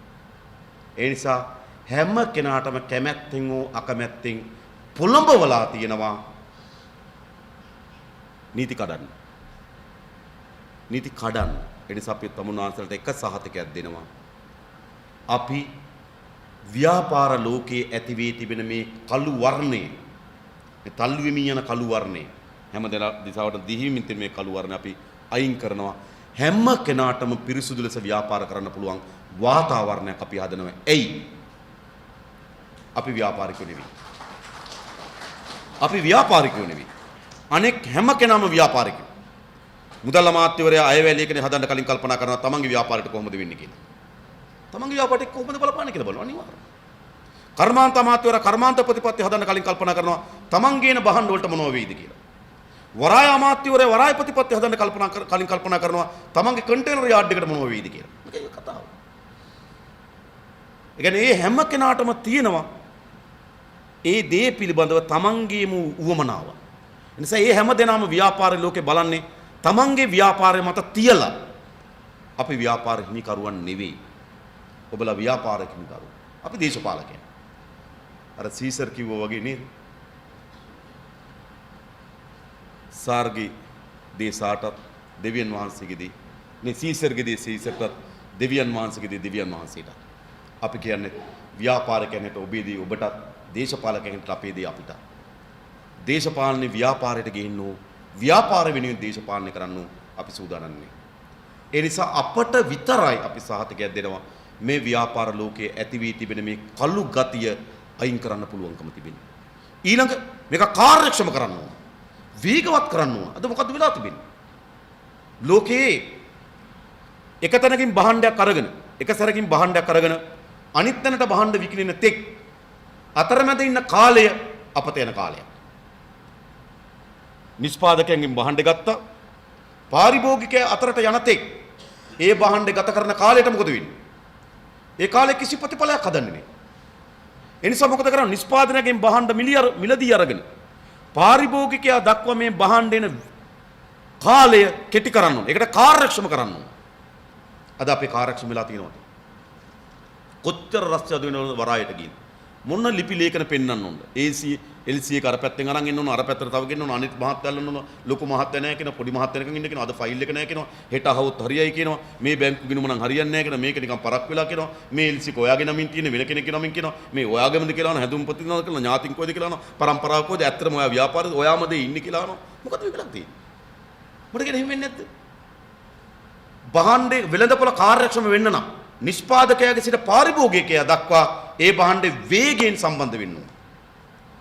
භාණ්ඩය අතරමැද තියෙන තාක්කල් නිෂ්පාදකයාට පාඩුයි, මිලදී ගත කෙනාට පාඩුයි, වෙළෙන්දට පාඩුයි. මේ දෙක කොහොමද වේගවත් කරන්නේ? ඒ නිසා අපේ රට කාර්යක්ෂම ආණ්ඩු පාලනයක් ඕන. අපි සහතික කරනවා මේ ඈලි මෑලි විවින් තිබෙන බිඳ වැටීමින් තිබෙන අකාර්යක්ෂම භාවයට පත් වී තිබෙන අපේ ආණ්ඩු පාලනය අපි කාර්යක්ෂම කරලා දෙනවා. සහතිකයි වේගවත් කාර්යක්ෂම ආණ්ඩු පාලනයක් ඔබට දෙනවා. ඔබ RMU එකට ගියොත් ඔබේ කාර්ය කරගන්න පුළුවන්. ඔබ ලිපියක් කරුවොත් ඔබට උත්තරයක් එනවා. ඔබ රේගුට ගියොත් ඔබේ කාර්ය කරගන්න පුළුවන්. ඒ කාර්ය කරෙන්නේ නැත්නම් ඔබට පැමිණිලි කරන්න තැනක් තියෙනවා. මේව හදන්න ඕනේ. ලෝකේ මෙහෙම තියනවද තත්ත්වයක්? කොල කෑලි උස්සගෙන ෆයිල් උස්සගෙන ඉනේ ගහගෙන වරාය ගාවට ගිහලා රස්තිය අදින්න ලොකු මහත්තයට කතා කරනවා පොඩි මහත්තයට කතා කරනවා නැමතිවරයට කතා කරනවා. මොකද මේ වෙලා තියෙන්නේ? ඒ නිසා අපි ඔබගේ ව්‍යාපාර ශාස්ත්‍රයේ කාර්යක්ෂම කරනවා. දෙක. ඊළඟ එක ඔබගේ ව්‍යාපාරික ශාස්ත්‍රය පිරිසුදු කරනවා. දෙක කාර්යක්ෂම කරනවා. තුන නීතිය සහ විධානයේ ආධිපත්‍ය තහවුරු කරන මේ රටේ. මට මේ ළඟදී ලංකාවේ ප්‍රධාන ව්‍යාපාරික කණ්ඩායමක් හම්බුණා. ඒගොල්ලෝ මට එකක් කිව්වා. ඒගොල්ලන්ගේ දරුවන්ට පාසලේ ආණ්ඩුවේ පාසලේ උගන්වලා නැහැ කිව්වා. ඒගොල්ලන්ගේ දරුවෝ ආණ්ඩුවේ බස් එකේ යවලා නැහැ කිව්වා. ඒගොල්ලන්ගේ දරුවන්ට ආණ්ඩුවේ ස්පිරිතාලෙන් බෙහෙත් තරම් දීලා නැහැ කිව්වා. ඒගොල්ලන්ගේ දරුවන්ට ආණ්ඩුවේ රස්සාව බලාපොරොත්තු වෙන්නේ නැහැ කිව්වා. මං හිතනවා මෙතන බොහෝ දිනෙකුත් එහෙම. ආණ්ඩුවේ පාසලෙන් දරුවන්ට උගන්වන්න නොමැති වෙන්න පුළුවන්. ආණ්ඩුවේ බස් එකේ යවලා නොවෙන්න පුළුවන්. ආණ්ඩුවේ රස්සාව බලාපොරොත්තු වෙන්න පුළුවන්. ආණ්ඩුවේ ස්පිරිතාලෙන් බෙහෙත් අරගෙන නැති වෙන්න පුළුවන්. හැබැයි ඔබ හැම දිනම බලාපොරොත්තු වෙන මොකක්ද? නීතියක් විනයක් තියෙන රටක්. අද අපිට නීතියක් විනයක් තියෙනවා. බොහෝ අය රට ඇත්තරලා යනවා. ඔබ ගිහිල්ලා බලන්න යුරෝපා තානාපති කාර්යාලය ගාව. අපේ රටේ දක්ෂ හැකියාවන් සහිත නිපුණ සාමෙන්තෙන් තරුණ පරම්පරාව මොනතරම් පොලිමිනවද මේ රට ඇත්තරලා යන්නේ. ප්‍රධාන ප්‍රශ්නේ නීතිය සහ විධානයේ ආධිපත්‍ය තහවුරු නොවීම. ඒ නිසා අපි නීතිය සහ විධානයේ ආධිපත්‍ය තහවුරු කරනවා. පොලිසිය ඒගොල්ලන්ගේ කාර්යභාරය කරන්න. ඒගොල්ලන්ගේ තරුපටි, ඒගොල්ලන්ගේ යුනිෆෝම් එකේ, ඒගොල්ලන්ගේ මේ පටියේ ගෞරවය සහිත රැකියාවක් කරන්න පුළුවන් විට ගෞරවාන්විත මිත්‍ර ජනතා මිත්‍රශීලී පොලිසියක් අපි හදනවා. අධිකරණ පද්ධතිය කාර්යක්ෂම කරන්න. දන්නවද? අපේ අධිකරණයට අවුරුද්දකට නඩු වෙනවා ලක්ෂ 10ක්. අවුරුද්දකට නඩු වෙනවා අලුතෙන් නඩු වෙනවා ලක්ෂ 10ක්. අපේ ක්‍රිස් මාල්ලේම නම් කැමති වෙන්න පුළුවන්. නීතිඥ මහතුරුින්ද. නේද? අලුතෙන් නඩු වෙනවා ලක්ෂ 1 මිලියනයක නඩු වෙනවා. ලංකාවේ පවුල් තියෙන්නේ මිලියන 5යි. ඒතර ලංකාවේ පවුල් මිලියන 5යි මිලියනයක නඩු වෙනවා. ඒ කියන්නේ මොකද්ද? අවුරුද්දකට හැම පවුල් 5කින් එකකටම නඩුවක් තියෙනවා. මෙතන 200ක් හිටියොත් අනිවාර්යයෙන්ම නඩු නේද? නඩු තියෙනවා 5න් එකක්. ඒ කියන්නේ නඩු 40ක් තියෙනවා. 40 තියෙනවා නඩු තියෙනවා. කල්පනා කරලා බලන්න. ඉඩම් නඩුවක් අහලා ඉවරනට අවුරුදු 7ක් යනවා. අපරාධ නඩුවක් අහලා සාමාන්‍ය වශයෙන් ගත්තොත් අවුරුදු 5ක් යනවා. ඒක අපි මෙලගදී ගණනයක් කරලා බැලුවා. අපි පොඩි කණ්ඩායමක එකතු වෙලා අපි ඒක විමර්ශනය කරලා බැලුවා. අවුරුදු 5ක් යන අපරාධ නඩුවක් ඉවර වෙනවා. අවුරුදු 7ක් යනවා ඉඩම් නඩුවක් ඉවර වෙනවා. 7න් ඉවරුනොත් ගොඩක් හොඳ දෙයක්. හොඳ. ලක්ෂ 3මාරක් වෙනවා ට්‍රැෆික් නඩු විතරක්. ට්‍රැෆික් නඩු ලක්ෂ 3මාරක් වෙනවා. වරදකරුවන් වෙලා තියෙන්නේ 15000යි.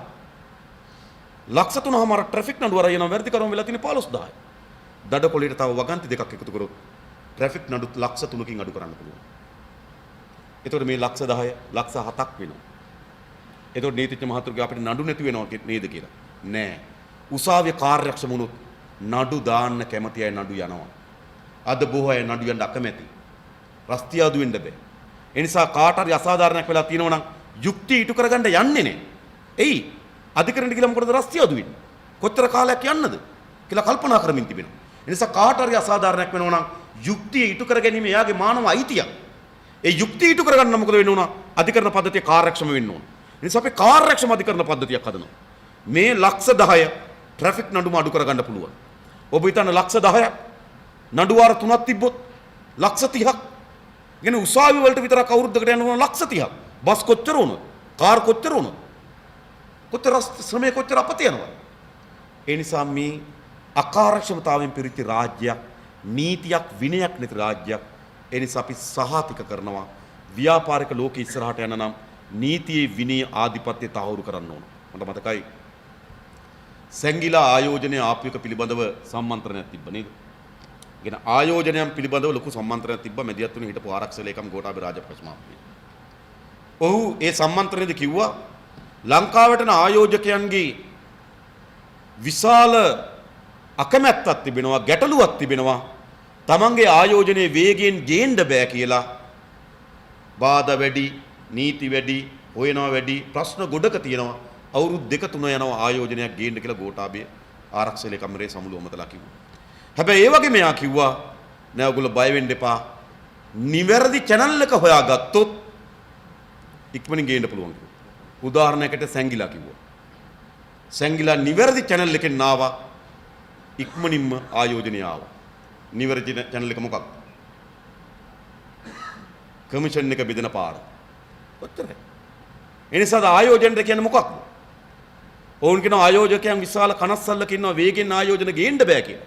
හැබැයි ඔයගොල්ලෝ තෝරාගන්න හරි පාර.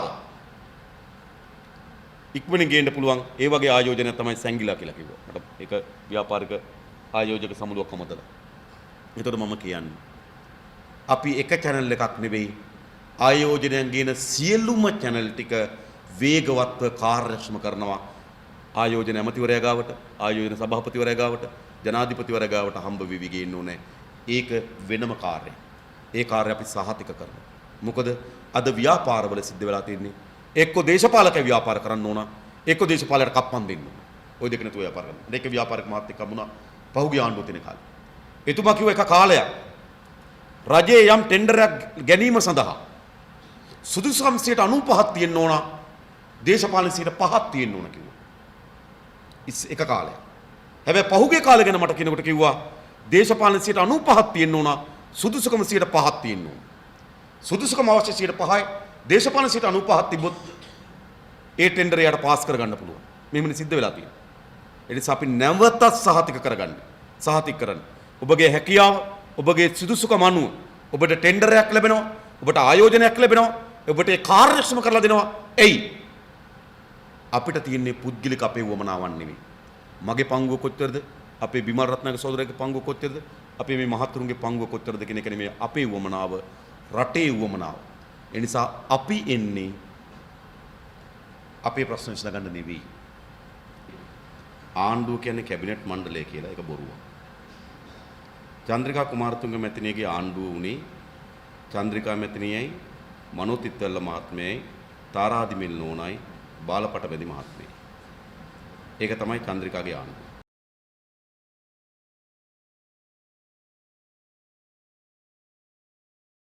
මහින්ද මහත්තයාගේ ආණ්ඩුව උනේ මහින්ද රාජපක්ෂ මහත්මයයි, ගෝඨාභය රාජපක්ෂ මහත්මයයි, දැසිරි රාජපක්ෂ මහත්මයයි, ලලිත් වීරතුංගයි.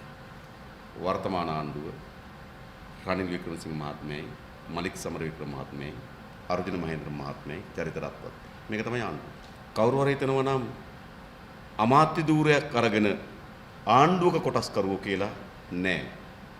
ඔය ඇමතිවරු කිසිවක් දන්නේ නැහැ සිදුවෙන්නේ. අපි තා හොඳින් දන්නවා. මම හොඳම උදාහරණයක් කියන්නම්. මම ජනාධිපති ඡන්දයකට ටික දවසක කලින් නිමල් සිරිපාල අමාත්‍යවරයාත් එක්ක අපිට ඕස්ට්‍රේලියානු ගවර්න්මන්ට් එකෙන් ආරාධනයක් ලැබිලා අපි හෙට ගියා. යනකොට මට අර ජනාධිපති ඡන්දේවිද මහ ඡන්දේවිද කියලා විවාදයක් තිබුණානේ. සභානායකතුමා නිමල් සිරිපාල මහත්මයා ශ්‍රී ලංකන් ජාතික ජ්‍යෙෂ්ඨ උපසභාපතිතුමා. මම එතුමාගෙන් ළඟට කිට්ටු වෙලා ඇහුවා මේ අපිට දැනගන්න ඕනේ දැන් කොයි ඡන්දේවිද කියලා. මම එතුමාගෙන් ඇහුවා මේ මොන ඡන්දේද දන්නේ නේද ඉන්නේ කියලා. එතුමා මට කියනවා මාත් ඒක තමයි මේ කල්පනා කරන්නේ. ඔය කවුරුවත් ආණ්ඩුව නෙවෙයි. ඒගොල්ලන්ට පොඩි අමාත්‍ය ධූරයක් දෙනවා. ඒක ඇස්සේ මොනව හරි කරගෙන ටෙන්ඩර් එකක් දීලා කමිෂන් ඔච්චරයි තියෙන්නේ. වෙන මුකුත් නැහැ. ඒ ගමක් ඒක ඒ පැත්තේ නේද ගංජා හැදෙනවා නම් ගංජා ටිකක් වවාගෙන පොලිසියට පාට් එකක් දාගෙන මේ මැණික් තියෙන පැත්ත නම් පතලක් කපාගෙන වැලි තියෙන පැත්තක වැලි ටිකක් ගොඩ දාගෙන ගල් තියෙන පැත්තක ගල් ටිකක් කඩාගෙන ගස් තියෙන පැත්තක ගස් ටිකක් කපාගෙන බාර් තියෙන පැත්තක බාර් ටිකක් දාගෙන ඉස්කාගාර තියෙන පැත්තක ඉස්කාගාර ටිකක් දාගෙන පොඩි අර වනසරා වගේ ඉන්න පුළුවන්. ඔච්චරයි. ඒ නිසා ඇත්තටම අපි යනවා නම් අපි ආණ්ඩුවක් ඇතුළට යන්න ඕනේ.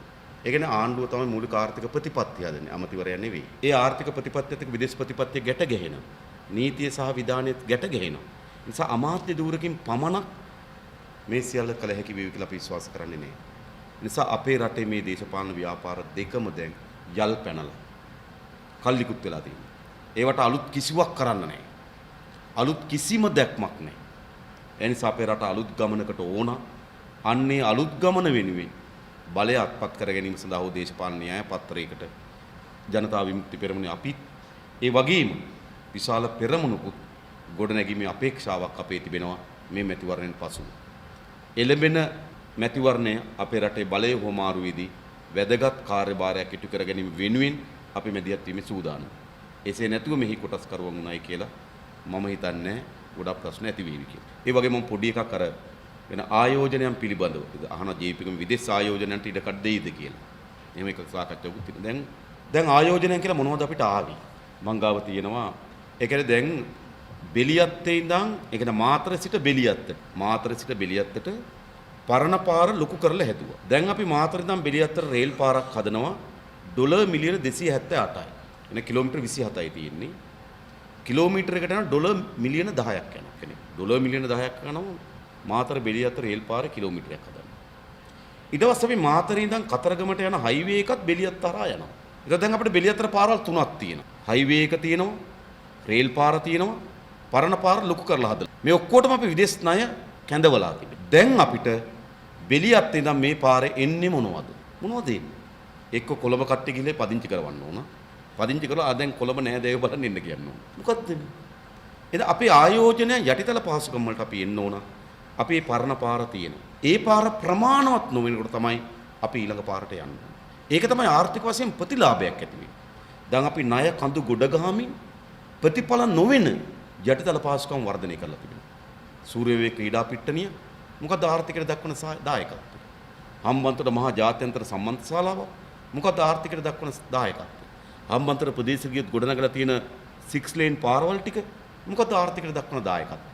ඒ නිසා ආයෝජනයෙන් කැඳවන්න ඕනකම තිබෙන්නේ ආර්ථිකයත් එක්ක සමගාමීව යන්න. ආර්ථිකයෙන් පිටත ඉන්න යටිතල පහසුකම් හෝ ආර්ථිකයත් එක්ක සම්බන්ධ නොවන ආයෝජනයන් වලින් පළක් නැහැ. ඒ නිසා අපි ආයෝජනයෙන් කැඳවන්න සූදානම්. අරමුණු දෙකක්. එකක් අපි හදා ගන්න ලද ආර්ථික සැලැස්මට අවශ්‍ය වෙන ආයෝජනය. ඒකේ එකක් ප්‍රාග්ධනය සපය ගන්න, දෙක තාක්ෂණය කැඳව ගන්න. අපිට සමහර තාක්ෂණයනේ ඒ තාක්ෂණය කැඳවන්න අපි ආයෝජකයන්ට එන්න කියන්නේ වෙවි. අපිට සමහර ප්‍රාග්ධනයනේ ඒ ප්‍රාග්ධනය සඳහා අපි ආයෝජනයකට එන්න කියන්න වෙවි. හැබැයි මොකටද අපි විසින් සකස් කරගන්න ලද සැලැස්මට අනුරූපී වන පරිදි එහෙම ගේන්න පුළුවන් ආයෝජන. සාහතික කරන එහෙම ගේන්න පුළුවන්. මම එක උදාහරණයක් කියන්නම්. කන්තලේ සීනි සමාගම, සීනි ෆැක්ටරිය. එතන තිබුණ අක්කර 23000ක් තිබෙනවා. සීනි කර්මාන්තශාලාව වහලා දාලා ගොඩක් කාලෙ. අණ්ඩු බණ්ඩාරනායක අමාත්‍යතුමා හොඳ මහත්මියෙක්. අණ්ඩු බණ්ඩාරනායක අමාත්‍යවරයා ඉන්න කාලේ එතුමාට තමයි සීනි ෆැක්ටරිය අයිති. එතුමා කර්මාන්ත ඇමති. ඒතර කර්මාන්ත ෆැක්ටරිය අයිති එතුමාට. හැබැයි මම ඉඩම් ඇමති. ඉඩම් ඇමති අයිති මට. ඉඩම් අමාත්‍යංශේ ෆැක්ටරියේ කර්මාන්ත අමාත්‍යංශේ. චීන ආයෝජකෙක් ආව අපිව හම්බ වෙන්න මේ ෆැක්ටරිය ආපහු පටන් ගන්න. මම අනුර බණ්ඩාරනායක මහත්මයාගෙන් ගිහිල්ලා ඇහුවා මම ආයෝජනයක් ඇවිල්ලා තියෙනවා මේ ෆැක්ටරිය පටන් ගන්න ඔබතුමා අපිට ඔබතුමාගේ පැත්තෙන් අවසර දෙනවා. එයා කිව්වා අනුර ඔයා ඕන දෙයක් කරන්න මම ඔබට ඒක දෙන්න ලෑස්ති කියලා. මට මතකයි ලංකාදීප පත්තරේ අනුර ආයෝජනයක් කියලා ප්‍රවෘත්තියකුත් ගියා ඒ කාලේ. ඊට පස්සේ අපි ඒ ආයෝජක හම්බුණා. හම්බුණාට පස්සේ ඔහු අපිට ඉංගියෙන් පෙන්නනවා අපි මේකට යමක් දෙන්න සූදානම් මේ විදිහ අර්ථයක් දෙන්න. අපි කිව්වා අපිට ඔබෙන් ඇල් වතුර එකක්වත් එපා. ඔබෙන් ඇල් වතුර එකක්වත් බලාපොරොත්තු වෙන්නේ. හැබැයි ඔබ කීයක්ද දෙන්න බලාගෙන ඉන්නේ? එයාක රුපියල් මිලියන 250ක් කිව්වා. ඒතර අපිට ප්‍රශ්න තිබ්බා කන්තලේ වැවෙන් අලුත් ව්‍යාපෘති ගොඩක් කියලා කන්තලේ වතුර ටික ත්‍රිකුණාමලයට ගෙන යනවා. තව කුඹුරු ටිකක් වගාව වර්ධනය වෙලා තිබෙනවා. ඒ නිසා දැන් අක්කර 23000 වගා කරන්න ගියොත් වතුර ප්‍රශ්නයක් එනවා. ඔතන තියෙනවා මහවැලි ගඟ අතු ගඟක් තියෙනවා කළු ගඟ කියලා මහවැලි ගඟෙන් එන. ඒ කළු ගඟෙන් මේකට වතුර ගන්න ප්‍රොජෙක්ට් එකක් හදුවා අපි. අපේ දක්ෂ ඉංජිනේරු මහත්මයෙකුට අන්තිමට වාරි මාර්ග දෙපාර්තමේන්තුවේ අධ්‍යක්ෂ ජෙනරාල් බවට පත් වුණා. ගුණවර්ධන කියන ඉංජිනේරු මහත්මයා. ඒ මහත්මයා යටතේ අපි ව්‍යාපෘතියක් හදුවා. ඒ රුපියල් මිලියන 250ට කන්තලේ උක්වගාව සඳහා වතුර ගේනවා. එතකොට ආයෝජනයක් එන්නේ නෑ නෙවෙයි එනවා. අද සිද්ධ කරලා තියදී තමයි ඒ ආයෝජන වල දන්න ඔය ගුවන් පාලම් 52 කතාව. දැන් පෑලියගොඩ ගුවන් පාලම, දෙහිවල ගුවන් පාලම, නුගේගොඩ ගුවන් පාලම. මේ ගුවන් පාලම් 52ක් රුපියල් බිලියන 32යි. මේ ගුවන් පාලම් වල වටිනාකම රුපියල් බිලියන 32යි. ජයරාජ් පුනාන්දුල අමාත්‍යවරයා එංගලන්තෙට ගිහපු වෙලාවේ ඒ සමාගමත් එක්ක ඇග්‍රීමන්ට් එකක් ගැහුවා. ගුවන් පාලම් 32, ගුවන් පාලම් 52යි රුපියල් බිලියන 32ට මේ ගුවන් පාලම් ටික ගෙනාවා. දැන් මොකද වෙලා තියෙන්නේ? දැන් හයි කරන්න තැන් නැහැ. දෙහිවල එකක් හයි කරා. ඒක දැන් බෝඩ් එකක් ගහලා තියෙනවා බර වාහන යන්න බෑ කියලා. පෑලිගොඩ පාලම ගිහිල්ලා බලන්න. එක පාරක් උඩට තියෙන්නේ, අනිත් පාර යටින් තියෙන්නේ. නුගේගොඩ පාලමේ මම දැක්ක කන්ටේනරයක් යටින් ගිහලා හිර වුණා එක වෙලාවකදී. ඒ කියන්නේ මොකක්ද මේ අපිට ඕන ආයෝජනයක් නෙවෙයි මේ යකඩ පාලම්. යකඩ වලින් පාලම් හදන එක පැරණි තාක්ෂණයක්.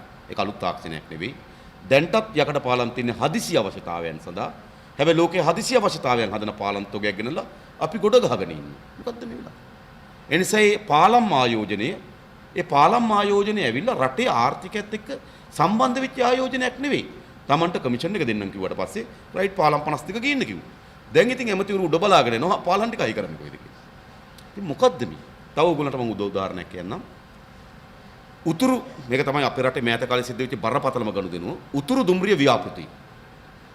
ඕමන්තේ ඉඳන් කංකසන්තුරේට රේල් පාර හදන්නත් මැදවච්ච ඉඳන් තලීමන්නාරම. ඕමන්තේ ඉඳන් කංකසන්තුර කිලෝමීටර් 106යි මැදවච්ච ඉඳන් තලීමන්නාරමට කිලෝමීටර් 76යි. මේ ව්‍යාපෘතිය ඩලස් අලහප්පරම අමාත්‍යවරයා ඉන්න වෙලාවේ ව්‍යාපෘතියක් හදුවා උතුරු මිතුරු කියලා. මම හිතනවා ඔබතුමාලත් ඇවිල්ලා හම්බ වෙන්නේ නැති. මේ ව්‍යාපෘතියට ආධාර කරන රෙජිස්ට්‍රේෂන් එකක් හදන්න පීල්ල දාන්න සිල්බරම් කොට දාන්න කියලා ව්‍යාපෘතියක් හදුවා. අපේ දුම්රිය දෙපාර්තමේන්තු මහත්තුරු ලෑස්තිලා හිටියේ ව්‍යාපෘතියට.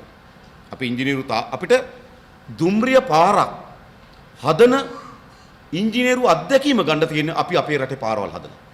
එසේ නැතුව අපේ කොන්ත්‍රාට් සමාගමකට අපිට පිට රට රේල් පාරක් හදන්න දෙන්නේ නැහැ. එහෙනම් අපිට ඉතා හොඳ අවස්ථාවක් අපේ රේල් පාර අපේ සමාගමක් කරා අපේ ඉංජිනේරුවන් අරන් හදන්න. මේ පාර හදන්න අපි සැලසුම් කරා. දුම්රිය දෙපාර්තමේන්තුව සල්ලි එකතු කරා. ජනාධිපතිවරයා ඉන්දියාවට ගියා. මේ ව්‍යාපෘතිය කෑලි 4කට කැඩුවා. ඕමන්ත ඉඳන් ඵලෙයි ඉඳන් කංකසන්තුරේ මැදවච්චිය මඩු ඉඳන් තලේමන්නාරම් කියලා කෑලි 4කට කැඩුවා. ඒතර තිබ්බාරෙහි මානව හිමිකම් කොමිසමේ ප්‍රශ්න ඇවිල්ලා තිබුණ ජිනීවාවල ඉන්දියාව කිව්වා මේ ව්‍යාපෘතිය අපට ඕන කිව්වා. අපි කෑලි 3ක් දුන්නා ඉන්දියාවට. මේ අපි හදපු ව්‍යාපෘතිය. අපේ රේල් පාර. අපි කෑලි 3ක් දුන්නා. අපි ඉල්ලුවා ඊට පස්සේ අපිට දෙන්න ඕමන්තේ ඉඳන් ඵලෙයි දක්වා කියලා. මොකද ඕමන්තේ දක්වා අපි රේල් පාර හදලා තියෙන්නේ. අපිට බඩු ගෙනියන්න පුළුවන් දුම්රියෙන්. අපිට දෙන්නකෝ ඕමන්තේ ඉඳන් ඵලෙයි දක්වා. නෑ ඉන්දියාව කියන්නේ ඕගොල්ලන්ට දෙන්න අපි ඵලෙයි ඉඳන් කංකසන්තුරේ දක්වා කියලා. ඒගොල්ලෝ තමයි අපිට තීරණය කරේ. මොකද එතන එනවා මීටර 400ක පාලමක් නාවක්කුලි පාලම. මීටර 400ක පාලමක් එනවා. ඒගොල්ලෝ හිතුවා අපිට පාලම කරගන්න බැරි වෙයි කියලා. අපි ගත්තා ඒ කෑල්ල. අපි බෙල්ජියමේ රේල් පාර ගෙනාවා. ඕස්ට්‍රියාවෙන් පාලම ගෙනාවා. රේල් පීරි ගෙනාවා බෙල්ජියමේ. ඕස්ට්‍රියාවෙන් පාලම ගෙනාවා. දුම්රිය දෙපාර්තමේන්තුවෙන් ඒ කෑල්ල හදන්න පටන් ගත්තා. ඊට පස්සේ ජී.එල්. පීරිස් අමාත්‍යවරයා වෙසක් දවසක් ගියා ඉන්දියාවේ. ජී.එල්. පීරිස් අමාත්‍යවරයන් අර කෑල්ලත් ඉල්ලගත්තා. දැන් අර පීලි පාලමයි නිකන්ත මම වෙල්ගම අමාත්‍යවරගෙන් පාර්ලිමේන්තුවෙන් ඇහුවා. දැන් අර පාලමට මොකද කරන්නේ? දැන් අපි පාලම ගෙනල්ලා බෙල්ජියමේ. ඕස්ට්‍රියාවෙන් පීලි ගෙනල්ලා. එතකොට වෙල්ගම කියනවා අපි try කරමුණු පාලම කොහොමද ඉන්දියාවට දී ගන්න. ඔය බොහෝ අය දේශපාලනට එන්නේ එයාගේ ප්‍රශ්න විසඳ ගන්න. අපි එන්නේ තමුන්නාන්සේගේ ප්‍රශ්න විසඳන්න. එනිසා ඔය බොහෝ දේශපාලන පක්ෂ සහ අපි අතර වෙනස ඒගොල්ලෝ එනවා ඒගොල්ලන්ගේ ප්‍රශ්න විසඳ ගන්න. අපි එනවා ජනතාවගේ ප්‍රශ්න විසඳන්න. ජනතාවගේ ප්‍රශ්න විසඳ ගැනීමේදී පෞද්ගලික අංශේ ව්‍යවසායකයන්ට පැවරී තිබෙන කාර්යභාරය අති විශාලයි. එනිසා ඒ කාර්යය සඳහා ඔබගේ දායකත්වයේ ඔබගේ මැදිහත් වීම අපේක්ෂා කරමින් මම නතර වෙනවා. You're watching the Life Traveler channel.